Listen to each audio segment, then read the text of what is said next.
Morning students, मैं रेनू है। बेटा हम क्लास 8 का चैप्टर 6 कर रहे थे। 6 हमारा कंप्लीट हो चुका है। चैप्टर पढ़ा हमने और उसके प्रश्न उत्तर भी कर लिए हैं। आज हम करेंगे 7 चैप्टर है हमारा बालक और बालिकाएं।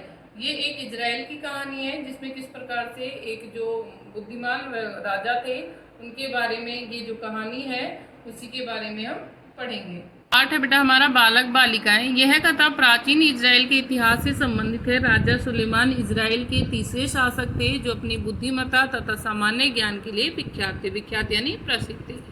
उनकी ख्याति एक पड़ोसी राज्य की शासिका के लिए ईर्ष्या का विषय बन गई और उनकी यही ख्याति, उनकी प्रसिद्धि थी, वो उनकी एक पड़ोसी राज्य की जो शासिका थी उनके लिए ईर्ष्या का कारण बन गई कि वो उनसे चिढ़ गई। इस कारण से उसने उन्हें एक प्रतिभोज पर आमंत्रित करके उनकी परीक्षा ली। कैसे, आइए पाठ पढ़कर जाने की। उन्होंने इस प्रकार से उनकी परीक्षा ली थी, वो हम पाठ में पढ़कर जानेंगे।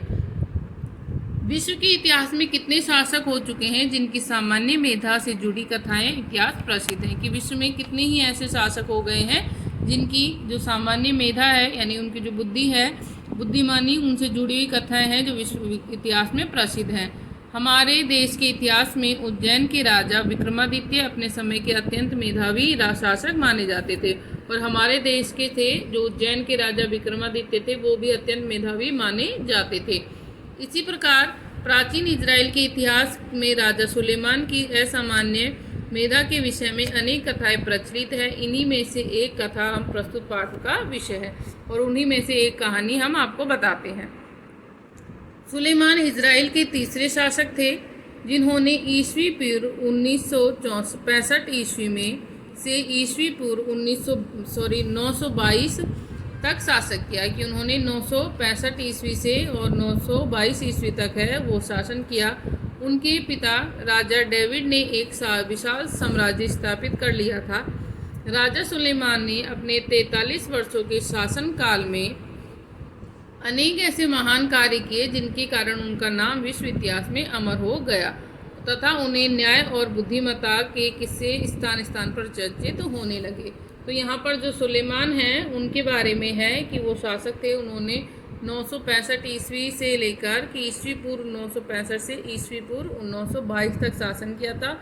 उनके पिता का नाम डेविड था जिन्होंने एक विशाल साम्राज्य स्थापित किया था। राजा सुलेमान ने 43 वर्षों तक है वो शासन किया था और उनके जो शासन काल में था वो उनका नाम है विश्व इतिहास में अमर हो गया था। और उनके न्याय के और उनकी बुद्धिमानी के जो किस्से थे वो स्थान स्थान पर चर्चित थे। राजा सुलेमान के यश की चर्चा शीबा नामक एक पड़ोसी देश की शासिका के कानों में जा पहुंची और उनके जो यश की जो चर्चाएं थी वो एक रानी शीबा नामक जो पड़ोसी देश की शासिका थी उनके पास पहुंची। लोगों का यह कथन कि सुलेमान इस समय के चतुर्थम व्यक्ति हैं शीबा की रानी को बिच्छू के डंक की तरह से चुभने लगी। तो जब लोग ये कहते थे कि वो राजा सुलेमान हैं, वो इस समय के सबसे चतुर्थम व्यक्ति हैं, तो शीबा की रानी को ये बातें हैं वो अच्छी नहीं लगती थी। वो उनको बिच्छू के डंक की तरह चुभती थी। अतः उसने इस बात को असत्य सिद्ध करने के उद्देश्य से राजा सुलेमान की बुद्धिमत्ता की परीक्षा लेने का निश्चय किया और इसीलिए उन्होंने कि ये बात गलत है, इसको सिद्ध करने के लिए उसने राजा के सुलेमान थे उसकी बुद्धिमानी की परीक्षा लेने का निश्चय किया। अपने राज्य के सभी सामंतों और मंत्रियों को कोई ऐसी समस्या खोजने का आदेश दिया जिसे राजा सुलेमान के लिए सुलझाना बिल्कुल असंभव। और उन्होंने अपने राज्य में ये बात कह दी कि कोई भी ऐसी समस्या खोजो जो उसको सुलझा नहीं सके, यानी राजा सुलेमान है वो उस समस्या को सुलझा ना सके, ऐसी समस्या का खोजो। सभी मंत्रीगण और सामंत है नई नई समस्याएं रानी के समक्ष रखते गए और सभी जो सामंत थे, मंत्रीगण थे, वो सभी नई नई समस्याएं हैं वो रानी को बताने लगे। परंतु उसे कोई भी समस्या ऐसी जटिल दिखाई नहीं दी जो सुलझाया ना जा सके। लेकिन किसी की भी जो समस्या थी वो ऐसी ना लगी कि उसे सुलझाया ना जा सके। अंततः एक बूढ़े अनुभवी मंत्री ने एक रोचक परंतु जटिल समस्या प्रस्तुत करते हुए कहा, रानी साहिबा, मेरे विचार में यह वैसी ही समस्या जैसी आपको अभिष्ट है, यानी जैसी आपको चाहिए ये वैसी ही समस्या है। अभिष्ट का मतलब होता है जैसी इच्छा हो। फिर रानी मुस्कुराते हुए बोली, बिल्कुल ठीक कहा आपने मंत्री जी, मुझे पूर्ण विश्वास है कि राजा सुलेमान इस समस्या का समाधान प्रस्तुत करने में सफल नहीं हो पाएंगे। कि आपने बिल्कुल ठीक कहा, ये वैसी ही समस्या है और मुझे लगता है कि राजा सुलेमान है वो इस समस्या का समाधान नहीं खोज पाएंगे। तत्पश्चात एक सोची समझी योजना बनाने के उपरांत रानी राजा सुलेमान को एक प्रीतिभोज में भाग लेने हेतु निमंत्रण भेज दिया। प्रीतिभोज का स्थल रानी के महल के अत्यंत पास ही था, अंतर्गत ही था। राजा ने निमंत्रण को सहर्ष स्वीकार कर लिया तथा वे निश्चित समय प्रीतिभोज के स्थल पर पहुंच गए।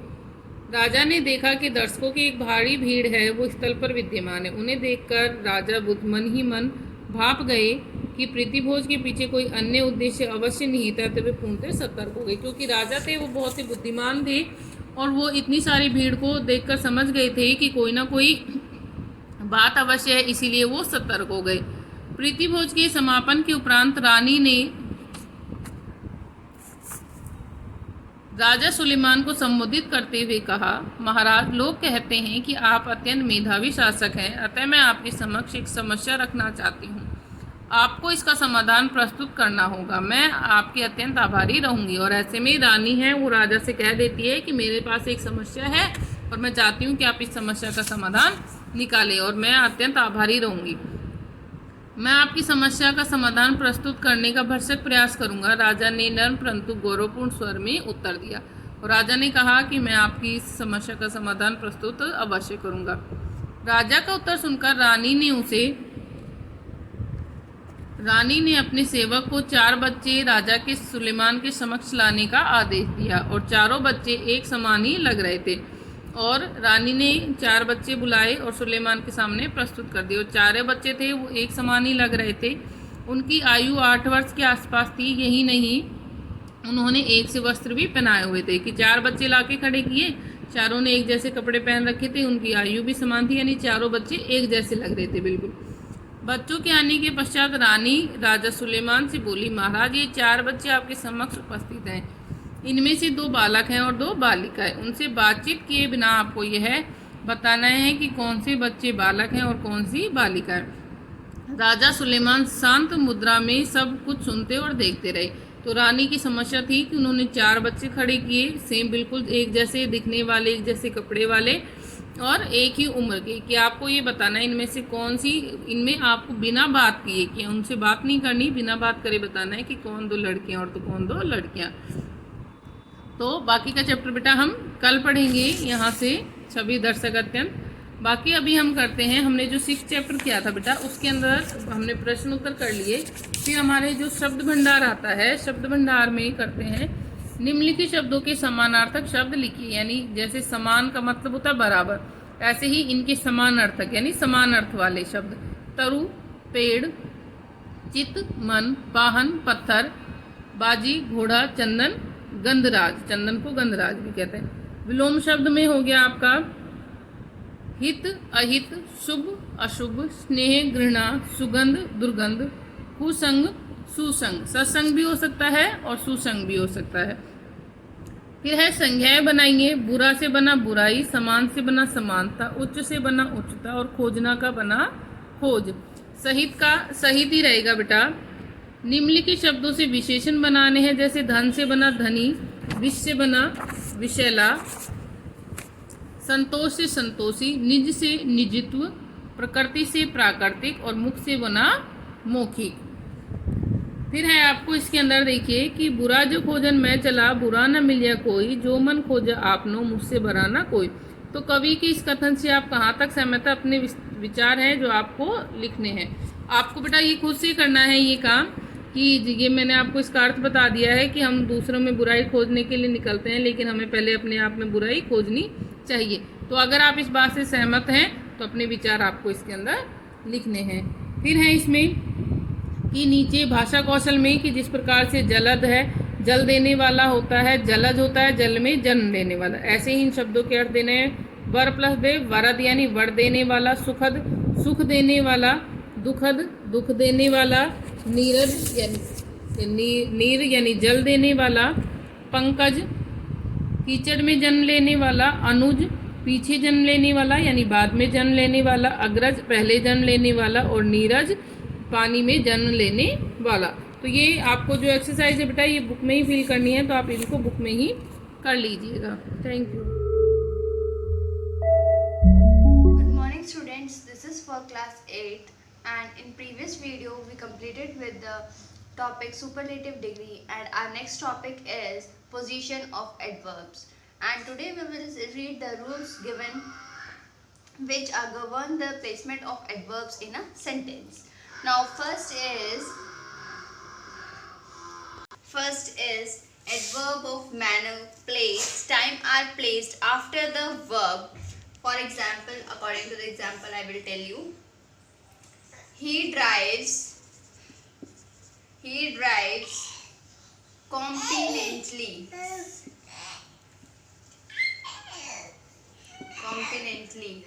This is the verb and this is the adverb of manner.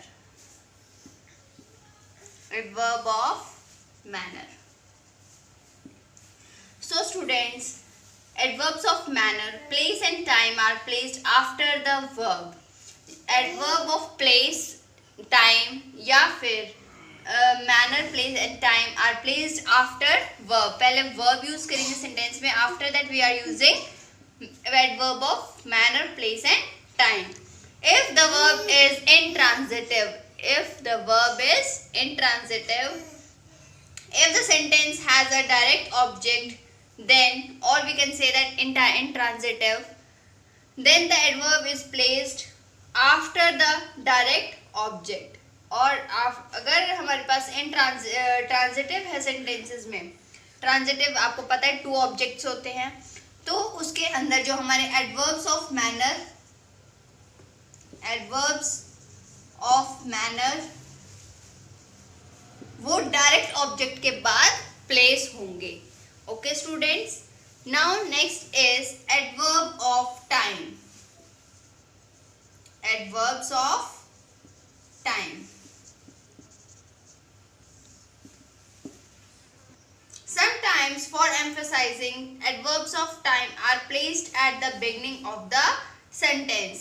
कुछ adverbs of time ऐसे होते हैं, वर्ड्स ऐसे होते हैं जो हमें beginning यानी कि starting में ही पुट करते हैं, जैसे recently she sold her restaurant.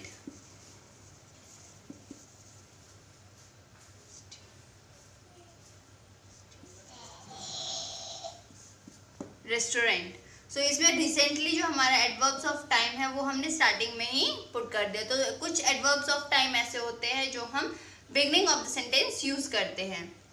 C is when there are 2 adverbs after a verb. अगर किसी सेंटेंस में अगर 2 वर्ब्स हैं, अगर मोर देन 2 एडवर्ब्स यूज हुए हैं एक वर्ब के बाद, the normal order is adverb of manner followed by, देखो उस सेंटेंस में हम, for an example I will give example, with the help of example you will read easily, understand easily. Vikrant played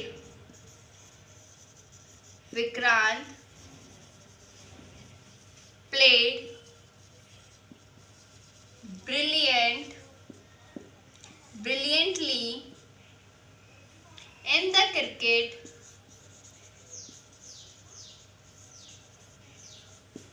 the cricket competition on Sunday.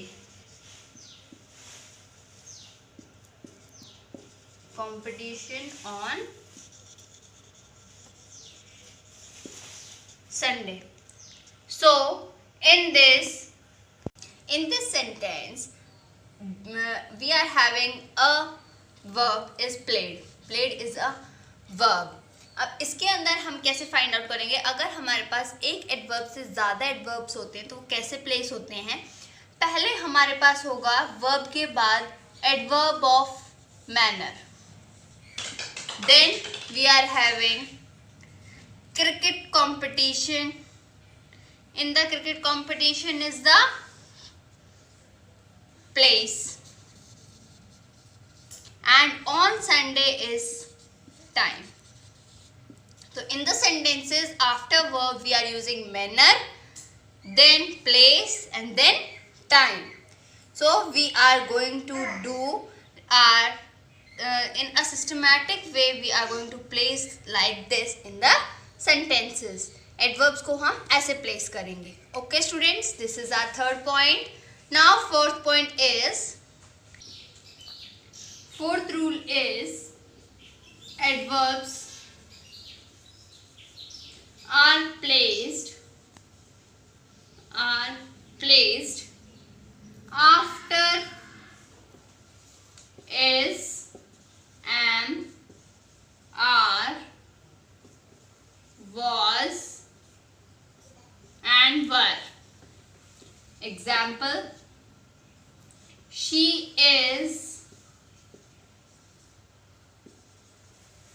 rarely moors. So इसमें इसके बाद हमने adverb use किया है.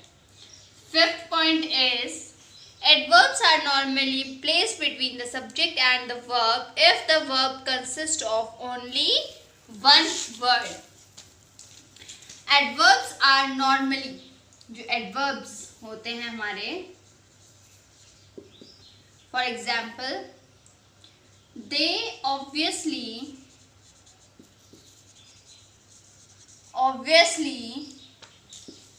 forgot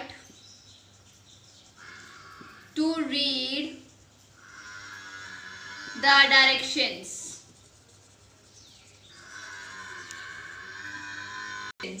So they obviously forgot to read the directions is a sentence.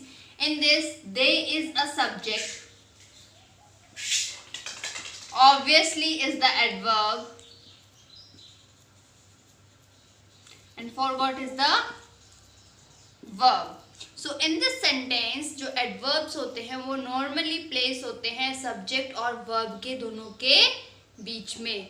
Okay students, now we are having 6th point, that is F.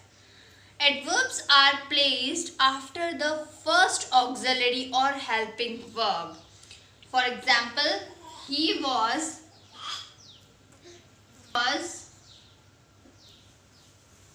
greatly praised for his novel idea.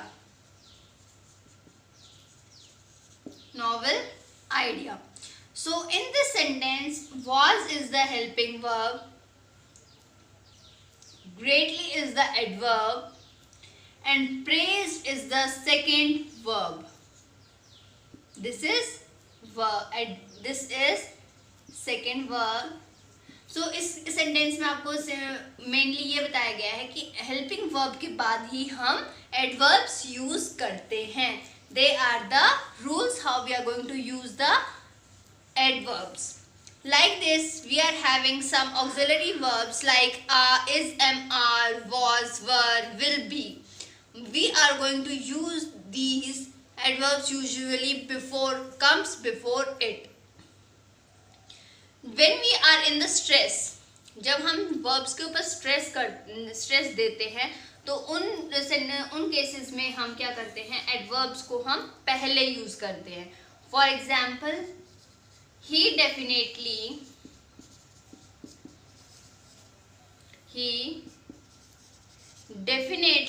is a great inspiration for me.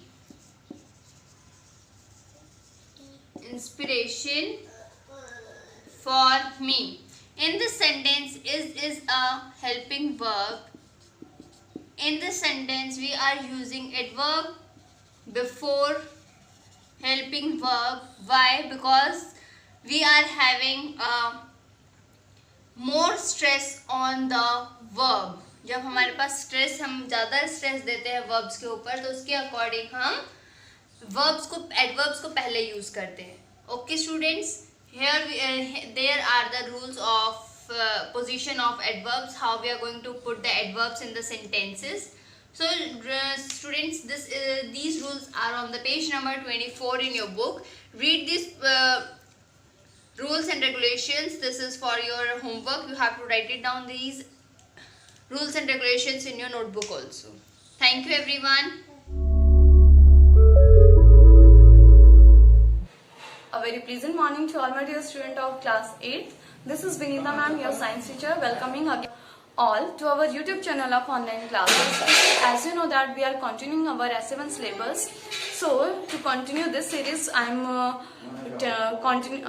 going to tell you about today's content that is included in the chapter 7. So let's begin our today's content.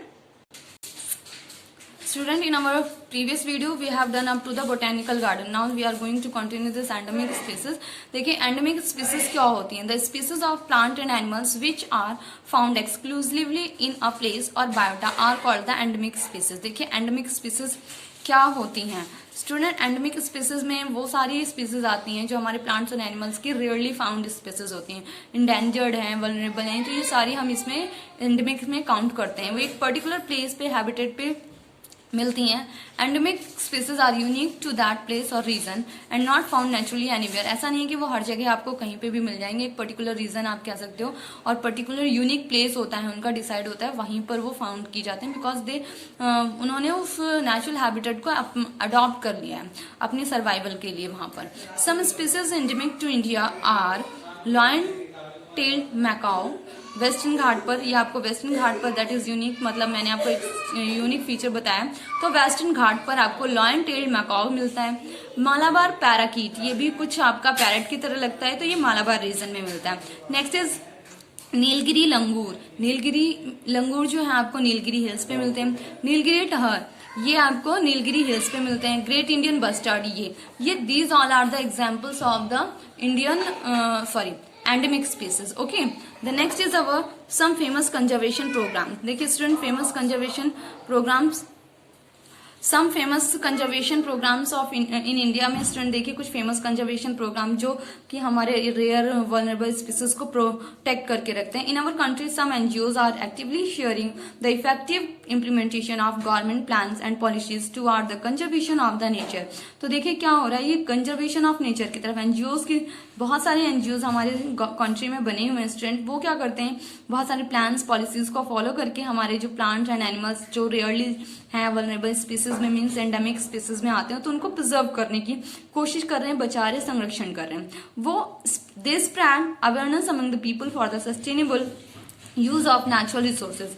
वो क्या करते हैं student, जितने भी लोग हैं उनमें जागरूकता लाते हैं. सस्टेनेबल किस तरीके से कम रिसोर्सेज में जीवन यापन कर सकते हैं, या किस तरीके से कम रिसोर्सेज का यूज करके ज्यादा से ज्यादा चीजों का प्रोडक्शन कर सकते हैं. तो इस तरीके से, और बहुत वो लोगों को ये बताते हैं कि जो हमारे एनवायरमेंट है, how costly it is for us, how precious it is for us. The implement government rules to conserve biodiversity. Van Mahotsav, project tiger, project elephant, project lion, ये जितने भी प्रोजेक्ट आपको बताए जा रहे हैं स्टूडेंट, ये सारे प्रोजेक्ट कुछ जैसे प्रोजेक्ट एलिफेंट में हम एलिफेंट को बचाने के लिए, टाइगर को, लायन को, वन महोत्सव में जंगल वगैरह को बचाने के लिए, सारे एग्जाम्पल्स हैं ऐसे कंजर्वेशन प्रोग्राम्स का जो कि ये एनजीओज चला रहे हैं. There are some movements which have immensely influenced the conservation of forest and wild life. बहुत से ऐसे मूवमेंट्स हैं, क्षण हैं, जो कि हमें कंजर्वेशन ऑफ वाइल्ड लाइफ को, आपने चिपको मूवमेंट के बारे में सुना है. चिपको मूवमेंट स्टूडेंट ये जो था वो बहुत पुराने टाइम पे स्टार्ट किया गया था. एंड इसमें क्या था कि जो अमृता देवी थी, ओके, उन्होंने इस चिपको मूवमेंट को स्टार्ट किया था. उन्होंने पेड़ों को बचाने के लिए, तो ये प्रोग्राम उनके थ्रू चलाया गया था. एंड इसमें वो बहुत सारी लेडीज वगैरह को ले जाके, जब जंगल में लोग काटने आते हैं लकड़ियों को, तो उनको चिपक जाती हैं. एंड प्लस में बोलती नहीं, हम this lives are our life, ये सारी ट्रीज हमारे लाइफ हैं, हम इनको नहीं काटने देंगे. एंड ये सारी चीजें उसमें थी. For example Chipko movement, Appiko movement, sacrifice of Amrita Devi Bishnoi and her group is worth mentioning in the terms of saving natural resources. तो चिपको एपिको ये सारे मूवमेंट ऐसे थे जो अमृता देवी बिश्नोई ने चलाए थे और इसमें वो हमेशा इस चीज को हाईलाइट करती थी कि किस तरीके से हमें ट्रीज को, पेड़ों को, जंगलों को, नेचुरल रिसोर्सेज को बचाना है because they are valuable for us. वो हमें बहुत सारी चीजों को प्रोवाइड करते हैं एंड यू नो ऑक्सीजन जो है that is the most important thing for life. वो भी हमें किससे मिलती है? Only from the plants. So they are seriously they are very beneficial to us and precious to us. The next is Project Tiger. अब देखिए Project Tiger जो था उसमें क्या था? Project Tiger is the one of the many species slowly disappearing from our forest. जो tiger है उनमें से एक प्रजाति में से एक ऐसा है जो कि हमारे जंगलों से लगातार खत्म होता दिखाई दे रहा है. It is now under the endangered animal category और वो अब इंडेंजर्ड एनिमल की कैटेगरी में भी आता है. Hence the government launch a scheme called project tiger in April 1973. तो इसलिए जो गवर्नमेंट है उसने क्या किया, एक प्रोग्राम को लॉन्च किया है जिसे हम प्रोजेक्ट टाइगर बोलते हैं. अप्रैल 1973 में ये लॉन्च हुआ था. The objective of this scheme was to ensure the survival and maintenance of the tiger population of the country. और इस प्रोजेक्ट का एक एम है कि वो किस तरीके से उस प्लांट टाइगर की जो क्वांटिटी है, जो उनका नंबर है, खत्म संख्या उनकी दिन प्रतिदिन खत्म हो जाती है, होती जा रही है, तो उसको किस तरीके से वो बचा कर रखेंगे, सेव करके रखेंगे, वो मेंटेन करके रखना है कि वो किस तरीके से किस जगह पर सरवाइव कर पा रहे हैं, कैसा है इन्वायरमेंट चाहिए उनको, खाने के लिए क्या चाहिए, उनकी प्रॉपर केयर किस तरीके से करनी है. तो ये सारी चीजें उस प्रोजेक्ट टाइगर में देखी जाती हैं. ओके और बिकॉज ये हमारे टाइगर पॉपुलेशन को कम मतलब कर रहा था तो इसलिए उनकी मेंटेनेंस को, टाइगर पॉपुलेशन की मेंटेनेंस को हमारी कंट्री में बनाए रखने के लिए ये प्रोजेक्ट लॉन्च किया गया था. The project tiger is successful to some extent by conserving the habitats of tiger and thus restoring their number. और ये प्रोजेक्ट जो है कुछ हद तक सक्सेसफुल भी रहा है और अभी भी मतलब ये कॉन्टिन्यूसली चल रहा है ये प्रोग्राम, मतलब लगातार इसको फॉलो अप कर रहे हैं लोग. एंड प्लस में क्या करते हैं कि उसमें टाइगर को किस तरीके से जिस हैबिटेट पे वो रह रहा है तो उसके हैबिटेट को कंजर्व करना एंड प्लस में टाइगर की पॉपुलेशन को कंजर्व करना. इससे उन्होंने बहुत सी रिस्टोरिंग नंबर मींस जो संख्या कम हो रही थी उसमें बढ़ोतरी भी देखने को मिली है. तो इस तरीके से ये प्रोजेक्ट टाइगर है, प्रोजेक्ट एलिफेंट है, प्रोजेक्ट लॉयन है, इसमें सारे क्या करते हैं, ये सारे प्रोग्राम्स हैं जो कि गवर्नमेंट के थ्रू रन किए जा रहे हैं. तो इसमें वो डिफरेंट एनिमल्स को सेव करके बचा कर रखते हैं, उनके खाने की चीजें, उनकी केयर प्रॉपर किस तरीके से वो सर्वाइव कर पाएंगे, ये सारी चीजें वो देखते हैं. So student that's all today's content. Let's do our homework. In today's homework, you have to do the MCQs questions. The first one is Wildlife Protection Act was enacted in. Wildlife Protection Act. देखिए 4 MCQs options are given here: 1962, 1982, 1972, 1992. So the right answer is student 1972 में Wild Protection Act launch किया गया था. Okay और उसमें जंगली जानवरों को किस तरीके से बचा के रखना है, ये चीजें कंटिन्यू हुई थी. The great Indian bustard is a. Great Indian bustard किस चीज की स्पीसीज है, मतलब rare species, vulnerable, endangered species, endemic. The right answer is student endemic species से बिलोंग करता है ये. Which step should be taken for the conservation of forest. Forest को कंजर्व करने के लिए कौन सा प्रोग्राम, मतलब कौन सी चीजें हैं, स्टेप्स हमें फॉलो करने चाहिए. Ban on felling of trees, जो पेड़ों को काट देते हैं या गिर जाते हैं तो उसको रोकना चाहिए. प्लांटेशन ऑन बैरन लैंड, जो बंजर जमीन है उस पर पेड़ लगाने चाहिए. फॉरेस्ट फायर को प्रिवेंट करना चाहिए. So all these are helpful in conservation of forest. So the answer is all of these. Deforestation causes. Deforestation से क्या होता है, डिजर्टिफिकेशन, मतलब जगह रेगिस्तान में कन्वर्ट होती जाती है, ड्राफ्ट सूखा पड़ता है, ग्लोबल वार्मिंग हो रही है. यस स्टूडेंट, अगर हम डिफॉरेस्टेशन कर रहे हैं तो इन सब की वजह से ये सारी चीजें होती हैं. So answer is all of these. Okay the next is Pachmarhi biosphere reserve is situated at. Pachmarhi biosphere reserve कहाँ पर है? It is in Madhya Pradesh. Student Pachmarhi biosphere reserve जो है मध्य प्रदेश में, सतपुरा में. So this is your today's homework that you have to write in your notebook. That's all for today. Good bye student, have a good day. Good morning, 8th class. So let's start our today's maths class. In the previous class, we completed our exercise 9.2 and 9.2 में हमने क्या study करा है, cost price, selling price, how to find the cost price whenever we have two terms are given, gain percentage या cost price, तो हम कैसे selling price निकालते हैं. Now in the next exercise we have discount and GST. ठीक है, discount और GST. यहाँ पे 3 terms है. मार्क प्राइस, एमपी जिसको डिनोट करते हैं. मार्क प्राइस क्या होता है, द प्रिंटेड प्राइस और the tag price of an article. मतलब जो टैग लगा होता है, जैसे हम कपड़े भी खरीदते हैं तो उसपे क्या होता है, एक टैग लगा होता है, उसपे जो प्राइस लिखा होता है वो क्या होता है हमारे पास, मार्क प्राइस. ठीक है. ये डेफिनेशन आपको बुक से लिखनी है, पेज नंबर है 139, ठीक है। मार्क प्राइस के लिए द प्रिंटेड प्राइस और the tag price of an article is called mark price, ठीक है। डिस्काउंट क्या होता है, द डिडक्शन, डिडक्शन क्या होता है हमारे पास, उसमें से हमें कम करना रुपए, allowed on the mark price, mark price पे जितने डिडक्शन रुपीज का होता है उसको हम क्या बोलते हैं, डिस्काउंट, ठीक है। सेलिंग प्राइस ऑलरेडी हम पढ़ चुके हैं, नेट प्राइस जो हो जाएगा, नेट प्राइस क्या होगा, मार्क प्राइस हमने क्या लगा दिया, डिस्काउंट, तो उसके बाद उसने उसको सामान को कितने रुपीज में बेचा है वो क्या होगा, नेट प्राइस उसका, ठीक है। So there are some important formulas, these are 5 formulas here. Discount होता है हमारे पास, मार्क प्राइस में से हम क्या माइनस कर दे, सेलिंग प्राइस, ठीक है। जितना मार्क प्राइस था और जितने में उसने बेचा है उसको अगर हम सब्ट्रैक्ट कर दें क्या आ जाएगा, डिस्काउंट। इसी तरह परसेंटेज का क्या हो जाएगा, यहाँ पे परसेंटेज में डिस्काउंट अपॉन में मार्क प्राइस, ना कि यहाँ कॉस्ट प्राइस है, क्योंकि यहाँ पे मार्क प्राइस यूज हो रहा है एक्चुअल वैल्यू, तो इसीलिए यहाँ मार्क प्राइस है नीचे अपॉन में, ठीक है। So let's start our exercise 9.3 in which first question is the mark price of a desert cooler is rupees 8,000। तो फर्स्ट क्वेश्चन है जिसमें मार्क प्राइस कितना गिवन है, रुपीज 8,000 गिवन है, ठीक है। उसके बाद उन्होंने बोला it is sold at a discount of 24%।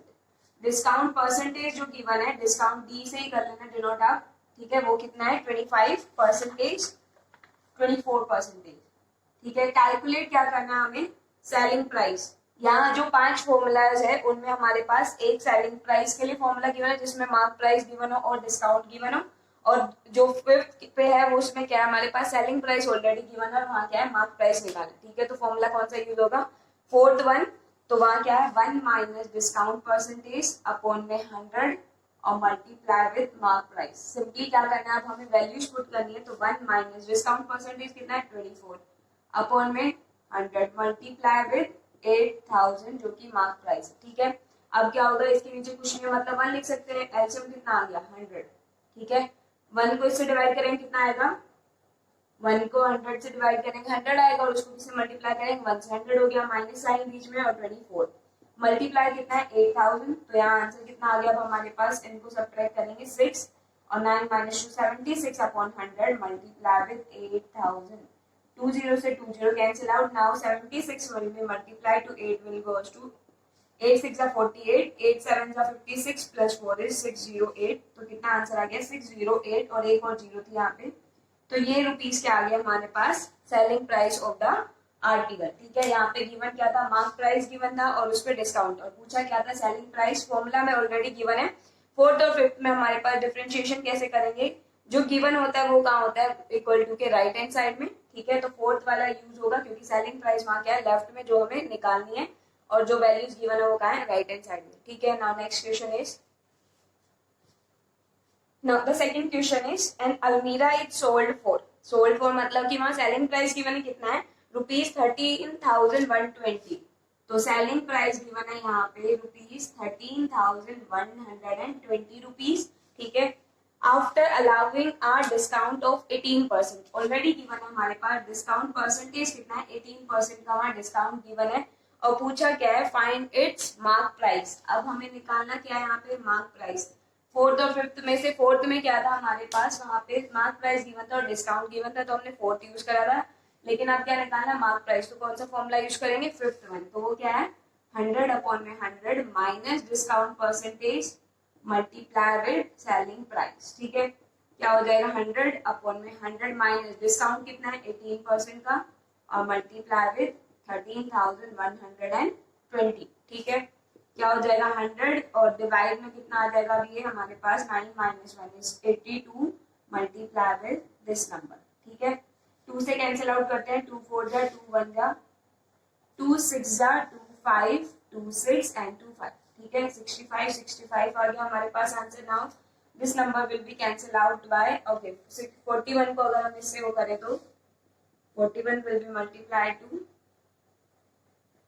5, okay sorry 2 से करते हैं, 2 1 जा 2 2 6, तो 65 और इसको करेंगे 3 एंड 6 40 नहीं कैंसिल आउट होगा सिंपली 3 से, तो 41 मल्टीप्लाई विद 6 is 6 1 जा 6 6 4 जा 24, कैंसिल आउट नहीं हो रहा 41 7 जा, सो ये कैंसिल आउट नहीं होगा, मतलब हमारे पास आंसर क्या आएगा अब किसी फ्रैक्शन में ही आएगा क्योंकि कंप्लीटली तो डिवाइड हो नहीं रहा है यहाँ पे, ठीक है। तो फ्रैक्शन में आपको आंसर लिखना है सिंपली कि कितना यहाँ पे मार्क प्राइस होगा उसका पहले, ठीक है। So now next question is, so there is some error, यहाँ पे 5 की जगह यहाँ 0 होगा, ठीक है। तो अब कैंसिल आउट हो जाएगा ये 41 से, क्या करेंगे 65, 60 है, इसको 41 से डिवाइड करना है। फर्स्ट ऑफ ऑल 41 1 जा 41, कितना आ जाएगा हमारे पास यहाँ पे 4 और 2 and 6, ठीक है। ये सीधा सीधा 6 पे चला जाएगा और कितना आ जाएगा 0 यहाँ से जो होगा और ये 0, ठीक है। तो 160 से कैंसिल आउट, तो मतलब कि 41 इससे कैंसिल आउट हो कितना हो गया 160 और यहाँ पे 2 0 होती तो कितना आ जाएगा 16 और 000 रुपीज क्या आ गया हमारे पास मार्क प्राइस उस आर्टिकल का आ गया है, ठीक है, अलमारी का। Now next question is, now next question fourth, हम थर्ड क्वेश्चन नेक्स्ट क्लास में करेंगे। Fourth one is the mark price of a jacket is 3600। So fourth question हमारे पास मार्क प्राइस ऑलरेडी गिवन कितना है रुपीज 3600, ठीक है। Then and it is sold for rupees 3000, मतलब सेलिंग प्राइस भी गिवन है यहाँ पे कितना है 3000 रुपीज है। पूछा क्या है उन्होंने, डिस्काउंट परसेंटेज, डिस्काउंट परसेंटेज निकालना है, मतलब उसके लिए क्या पता होना चाहिए, या तो इन दोनों फॉर्मूला से हम फोर्थ और फिफ्थ में से कैलकुलेट करके इधर उधर कैलकुलेशन करेंगे, उससे ज्यादा लेंथी होगा, बजाय कि हम क्या निकालें यहाँ से डिस्काउंट निकालें, ठीक है। अब डिस्काउंट होता क्या है, मार्क प्राइस पे हम जो डिडक्शन करते हैं मनी की, ठीक है, उस फॉर्मूला में हमारे पास था भी कि क्या होता है, डिस्काउंट का फॉर्मूला क्या होता है, मार्क प्राइस पे से हम क्या माइनस कर दे सेलिंग प्राइस। तो मार्क प्राइस कितना है 3600 और सेलिंग प्राइस कितना है 3000, तो कितना हो गया यहाँ पे 600 रुपीज का क्या हो गया उसको डिस्काउंट मिला है, ठीक है। अब परसेंटेज निकालने, डिस्काउंट परसेंटेज क्या होता है, डिस्काउंट अपॉन में मार्क प्राइस, यहाँ क्योंकि एक्चुअल मनी क्या होती है हमारे पास, मार्क प्राइस एक्चुअल मनी होती है और डिस्काउंट और अपॉन में ये हो जाएगा, तो कितना हो जाएगा 600 अपॉन मार्क प्राइस कितना 3600 मल्टीप्लाई विद 100, 20 से 20 कैंसिल आउट, 6 1 6 6 6 36, 2 3 एंड 2 5 0, तो 50 अपॉन 3 क्या। नाउ पॉइंट्स में अगर इसको चेंज करें क्या आ जाएगा 3 1 3 2 0 3 6 18 6 6 और उसको अप्रोक्सीमेट हमने क्या कर दिया 7 और ये क्या आ गया हमारे पास डिस्काउंट परसेंटेज, ठीक है।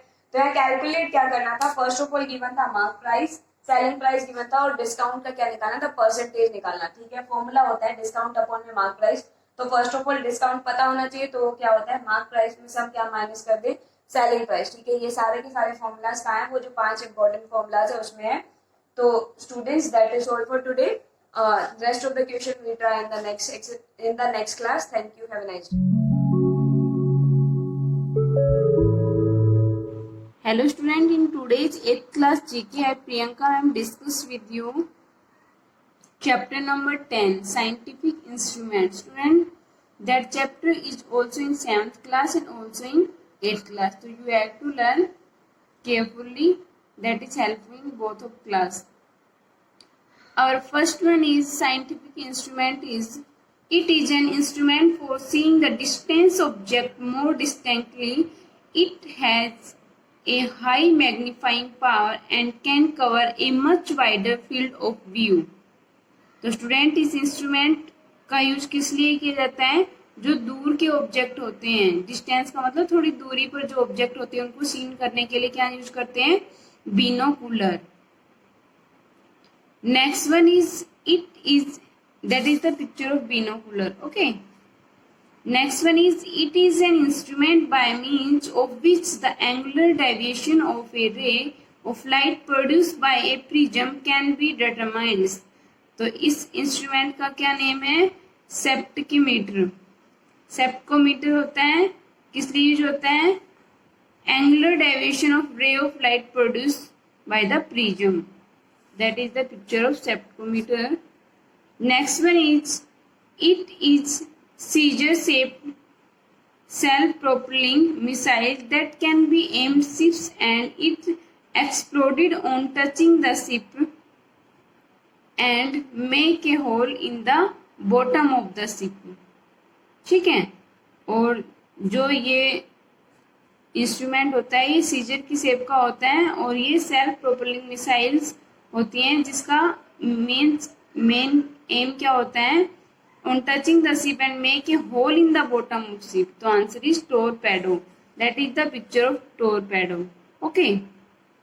Next one is, fourth one is, it is a ship which ordinarily floats on water but when required can be submerged in water. This is done by varying the density.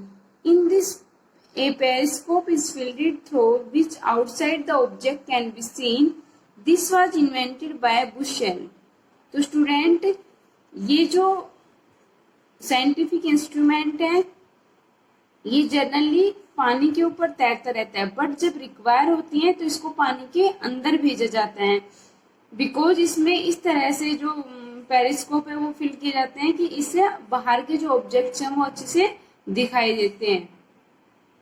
You know very well कि जो navy, आपने सुना होगा, जो navy में जो लोग होते हैं उनमें 2 शिप्स होती हैं. फर्स्ट वन इज 2 कैटेगरीज होती हैं. फर्स्ट वन इज सबमरीन और सेकंड होती है शिपिंग. तो स्टूडेंट, शिपिंग में तो जहाज के अंदर ही वर्कआउट होता है, बट इस सबमरीन में पानी के अंदर जाना पड़ता है और फिर उसमें जो पानी के अंदर से ही जो लड़ाई वगैरह होती है उसमें इसके थ्रू की जाती है. ठीक है. तो इस सबमरीन किस लिए होती है? जब हमें पानी के अंदर से कोई इंफॉर्मेशन लेनी होती है या कोई भी वार वगैरह हो जाता है तो पानी के अंदर से अटैक करने के लिए सबमरीन का यूज होता है. Next one is, it is an instrument which enable the crew of a submarine to obtain the survey of ships on the surface of sea when the submarine itself is submerged in water. इसको क्या बोलते हैं? Periscope. ये एक ऐसा instrument है जो submarine की जो इंफॉर्मेशन है वो सबमरीन जो इंफॉर्मेशन कलेक्ट करती है उसकी सर्वे में हेल्प करता है. Next one is, it is electrically operated and sound recording machine in big office. ये जो मशीन होती है बिजली से चलती हैं और ये साउंड को रिकॉर्ड करती है मशीन्स के जो बड़े बड़े ऑफिस होते हैं उनमें. Anything dedicated into it can be later transcribed by the सेंथोग्राफर. और सेंथोग्राफर की हेल्प से ये जो रिकॉर्डिंग करती है उसको डिस्क्राइब करती है. तो आंसर इज डिक्टाफोन. इसका आंसर क्या है? Dictaphone. That is the picture of Dictaphone. Next one is, this is a thermometer that is used for measuring temperature of human bodies. Student, जब आपको फीवर हो जाता है तो डॉक्टर आपको एक इंस्ट्रूमेंट देता है जो आपको टंग के नीचे लगाना पड़ता है. देखो इसमें आगे बताया गया है. इट रेंज इज, इसकी रेंज कितनी होती है? 95 to 112 फ़ारेनहाइट तक ये चेक करता है. The normal temperature of human body is 98.4 Fahrenheit and 36.4 degree Celsius. For measuring the temperature it can in armpit or below the tongue of a person. तो ये बताया गया है कि जैसे आपको फीवर हो जाता है तो डॉक्टर आपको एक इंस्ट्रूमेंट देता है लाइक दैट जो आपको जो टंग के नीचे रखना होता है तो उसमें आपका टेम्परेचर पता चल जाता है. तो इसको बोलते हैं क्लिनिक थर्मोमीटर. ओके. तो ये किसके लिए होता है? टेम्परेचर मेजर करने के लिए. Next one is, this instrument is used to diagnose disease. It is very high frequency and sound waves. These waves pass into the body and the reflected echo helps in build the picture of the internal organs. तो इसमें क्या होता है? जो diagnostic system से related means जो हमारे जो पेट में जो भी डिजीज होती हैं उसका हम अल्ट्रासाउंड कराते हैं तो उसमें बताता है कि ये एक ऐसी मशीन होती है जो जिसमें फ्रीक्वेंसी निकलती है, उसके थ्रू जो है पिक्चर बनती है एक जो इंटरनल ऑर्गन्स होती हैं और उसमें जो प्रॉब्लम्स होती है वो डिजीज को शो करता है. तो इसको बोलते हैं अल्ट्रासाउंड. ओके. जब आपको स्टोन वगैरह होती है तो आप अल्ट्रासाउंड के लिए जाते हैं. ठीक है. तो इस तरह इस मशीन को बोलते हैं अल्ट्रासाउंड मशीन. ठीक है. तो स्टूडेंट, ये आपके साइंटिफिक इंस्ट्रूमेंट थे जो आपको लर्न करने हैं एग्जाम के लिए. आपसे पूछा जा सकता है टेम्परेचर मेजर करने के लिए किस साइंटिफिक इंस्ट्रूमेंट का यूज किया जाता है, पेरिस्कोप किस लिए यूज होता है. इस तरह के क्वेश्चन आपसे एग्जाम में आस्क किए जा सकते हैं. Okay. Thank you. Have a nice day. Morning students, welcome to our YouTube classes. This is for class 8. In previous class we start our third chapter of history rural life and society. In previous class, we read about revenue system under the British. We read permanent settlement and Royatwari settlement. Today we continue our class with Malavari system. In this system, the village state or mahal, which jointly owned by the village community, which was also made responsible for the payment of revenue. कि इस system में जो गांव होता था या जिसको महल भी बोलते थे, वो यहाँ महल का मतलब गांव ही है, ठीक है। तो उसके जो विलेज कम्युनिटी होती थी उसको क्या होता था, रिस्पॉन्सिबल होती थी पेमेंट ऑफ रिवेन्यू की, उसको पेमेंट ऑफ रिवेन्यू करना पड़ता था, रिवेन्यू देना पड़ता था। अपने गांव के लोगों से वो कम्युनिटी समुदाय इकट्ठा करती थी रिवेन्यू और ब्रिटिश सरकार को देती थी। It was introduced in 1822 in north west India, Punjab and parts of central India. इसकी स्थापना या इसका जो इंट्रोडक्शन हुआ वो 1822 ईस्वी में उत्तर पश्चिमी भारत में हुआ, पंजाब में हुआ और मध्य भारत के भागों में हुआ। Now our topic is effect of these systems, कि इन सिस्टम का क्या प्रभाव पड़ा। The high rates of revenue imposed on the peasants under these systems improvised the rural Indians, की ये जो रेवेन्यू के हाई रेट होते थे इन्होंने किसानों के ऊपर बहुत ही ज़्यादा प्रभाव डाला जो गाँव में इंडियंस थे। They faced exploitation under the administrators, collectors, zamindars and money lenders. उनको बहुत ही ज़्यादा एक्सप्लॉयटेशन मतलब कि शोषण का शिकार होना पड़ा, चाहे वो प्रशासनिक हो, चाहे वो रेवेन्यू कलेक्टर हो, चाहे जमींदार हो, चाहे मनी लैंडर हो, ब्याज देने वाला हो। The villages could not longer maintain their self-sufficiency and this led to many agrarian revolts, कि ये villages खुद को बहुत ज़्यादा समय तक मेंटेन करके नहीं रख सके और इससे क्या हुआ कि बहुत ही उग्र क्रांतियाँ पैदा हुई। The industrial revolution in Europe led to the influx of finished goods in the Indian market, कि जो इंडस्ट्रियल रिवोल्यूशन हुई थी, औद्योगिक क्रांति हुई थी यूरोप के अंदर, वो किसका कारण थी कि जो finished goods in the Indian market, की इंडियन मार्केट के अंदर गुड्स सामान ख़त्म हो गया था। As these were relatively cheaper, the artisan in India began losing their livelihoods owing to the decline in demand for handicraft, कि इनसे क्या हुआ कि as these were relatively cheaper, कि ये बहुत ही सस्ते थे। जो आर्टिशियन थे इंडिया के वो अपनी जीविका भी अर्जन नहीं कर पाते थे और decline in demand for handicraft, कि इन हैंडीक्राफ्ट्स का क्या है कि बहुत ही कम डिमांड हो गई थी। This in turn created an over dependence on agriculture, और इससे क्या हुआ कि वो एग्रीकल्चर के ऊपर ही पूर्ण रूप से डिपेंड हो गए। ये देखिए इंडस्ट्रियल रिवोल्यूशन इन यूरोप की एक पिक्चर है। अब है ट्रांसफॉर्मिंग ऑफ एग्रीकल्चर, की एग्रीकल्चर के रूप में जो बदलाव हुआ वो क्या था। अब है कॉमर्शियलाइजेशन, की वाणिज्यीकरण।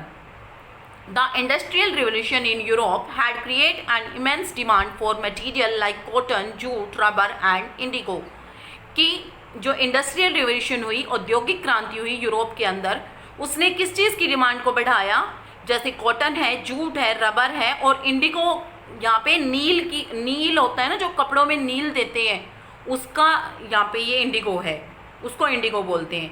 The colonial government force the peasant to grow these cash crops and sell them at very low rates, और जो अब जो कॉलोनियल गवर्नमेंट थी, जो ब्रिटिश गवर्नमेंट थी, वो किसानों को क्या करती थी, दबाव डालती थी उनके ऊपर कि इन कैश क्रॉप्स, यहाँ पे क्रॉप्स है, क्रॉप्स नहीं है, क्रॉप्स को उगाए और उन्हें बहुत ही सस्ते दामों पे बेचे। The peasants found it hard to sustain as they did not have money after paying revenue, कि पीजेंट्स के लिए ये बहुत ही मुश्किल हो जाता था कि जब वो रिवेन्यू पे कर देते थे उसके बाद करना। दे वर further improvised as they could not grow food crops for their own consumption, कि वो क्या थे कि वो इतने गरीब हो गए थे कि वो अपने खाने के लिए भी फसल नहीं उगा सकते थे। The commercialisation of agriculture in India was argued to have made India a part of global economy, कि जो कॉमर्शलाइजेशन ऑफ एग्रीकल्चर हुआ, एग्रीकल्चर का वाणिज्यकरण हुआ, उसके कारण जो इंडिया थी उसका बहुत बड़ा पार्ट एक ग्लोबल इकोनॉमी का हिस्सा बन गया.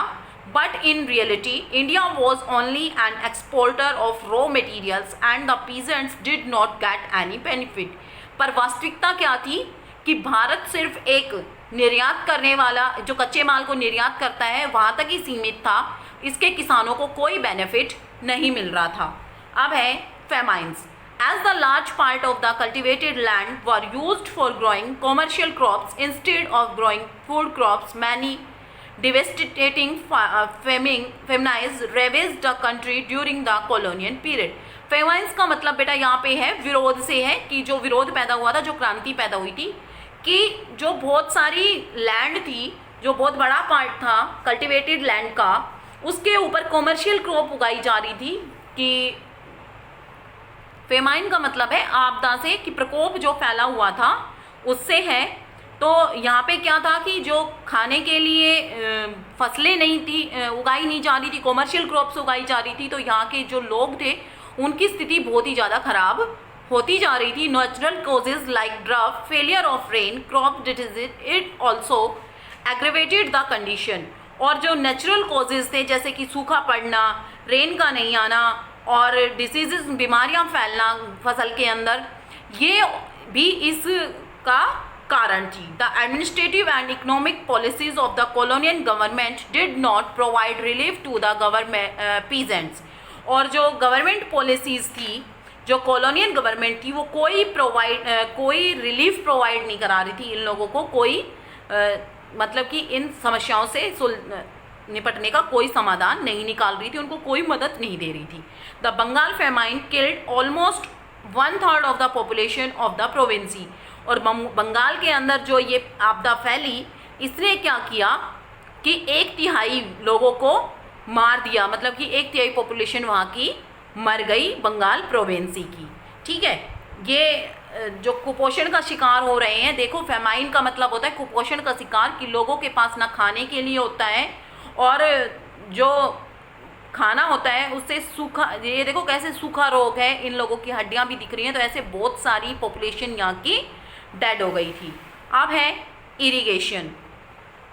India had always used irrigation to aid in agriculture since the early period. कि भारतीय जो लोग हैं वो इरिगेशन का मतलब होता है सिंचाई को, एग्रीकल्चर के अंदर बहुत ही पुराने समय से यूज कर रहे हैं. Many tanks, wells and canals from the past exist even now in the country.